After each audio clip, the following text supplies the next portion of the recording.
m'appelle Célanie Bouchard. J'ai obtenu un baccalauréat en sciences de l'orientation à l'Université Laval, à la Faculté des sciences de l'éducation, et j'ai poursuivi des études de deuxième cycle à la maîtrise en DPO à la Faculté des sciences de l'administration. Je travaille maintenant pour la firme FP Conseil à titre de consultante en développement organisationnel. La nature des mandats de la firme FP Conseil requiert une très grande adaptabilité. C'est-à-dire qu'on peut être appelé à travailler dans une compagnie pharmaceutique, une compagnie en TI ou une entreprise manufacturière. Et c'est certain que non seulement les besoins sont différents, mais les dynamiques sont différentes aussi. Et les gens à qui on s'adresse ont des compétences ou des visions différentes. Et c'est extrêmement important de savoir décoder ces gens-là, ces entreprises-là, pour s'assurer que l'intervention qu'on propose ou qu'on est amené à faire va bien s'intégrer, que les gens vont être capables de s'y adapter et ensuite de la conduire par eux-mêmes et de devenir autonomes une fois qu'on aura quitté l'entreprise. Les mandats sur lesquels on travaille sont extrêmement variés et donc stimulants. On fait par exemple de la révision de structure organisationnelle, du mapping de processus, on fait aussi du développement des compétences, on travaille beaucoup avec les leaders de premier niveau. On fait aussi de l'animation de groupes, de focus group. Parfois il faut faire des diagnostics dans des entreprises.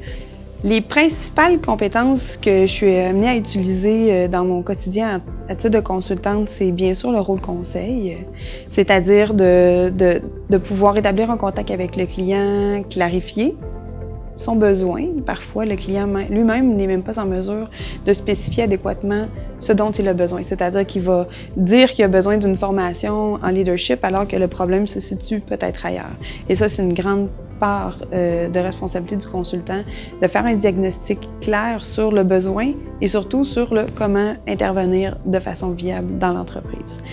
Une autre compétence qui est aussi très importante, et ça, que je pense que c'est sans égard au fait d'être consultant ou de travailler dans une entreprise privée et d'être un employé régulier, mais c'est d'être en mesure d'intervenir dans l'organisation. Alors, comment moi je peux agir, comment je peux intervenir pour m'assurer que ce que je fais, réponde bien aux besoins du client, mais que mon client va être en mesure, lorsque je ne serai plus avec lui, de continuer ça et d'être autonome et de pouvoir continuer à grandir par lui-même. Mais je dirais aussi qu'il y a le savoir-être. Le savoir-être, c'est ce qui permet justement de pouvoir discuter avec ton client puis de comprendre avec lui sa façon de voir les choses, sa façon de s'exprimer. Sur le plan professionnel, c'est certain que la maîtrise m'a préparée à occuper un métier ou même une panoplie de métiers, en fait, dans le monde organisationnel. Ça m'a appris à me structurer, à comprendre qu'on avait besoin de fondements valides pour faire des interventions viables. Et ça, pour moi, ça a été une belle prise de conscience. Sur le plan personnel, tout à l'heure, je mentionnais les compétences comme le savoir-être. Il y a plusieurs cours dans cette maîtrise-là, justement, qui m'ont appris à mieux me connaître moi-même, à comprendre mes zones d'ombre ou de sensibilité qui font que parfois, quand on exerce un rôle conseil, on fait beaucoup de coaching, par exemple, où je peux comprendre pourquoi une situation va provoquer de la résonance en moi. Bien, le fait d'être capable d'identifier ça me permet d'être plus efficace et de pouvoir accompagner mon client plus adéquatement. Je me rends compte, quand rétroactivement, que ce qu'on fait à l'université, c'est transposable dans les entreprises pour lesquelles on va travailler. C'est important de regarder. On sous-estime parfois l'importance de la rigueur ou de la démarche ou de la méthodologie.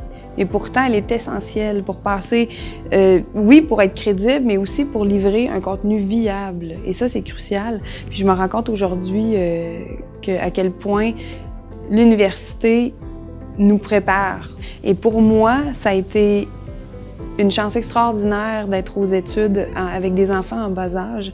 Ça m'a permis d'être là le matin, le soir. J'étudiais des fois plus en soirée. Oui, tu compenses, mais il reste que tu as la flexibilité et la liberté de le faire. Pour moi, ça a été très, très précieux et apprécié.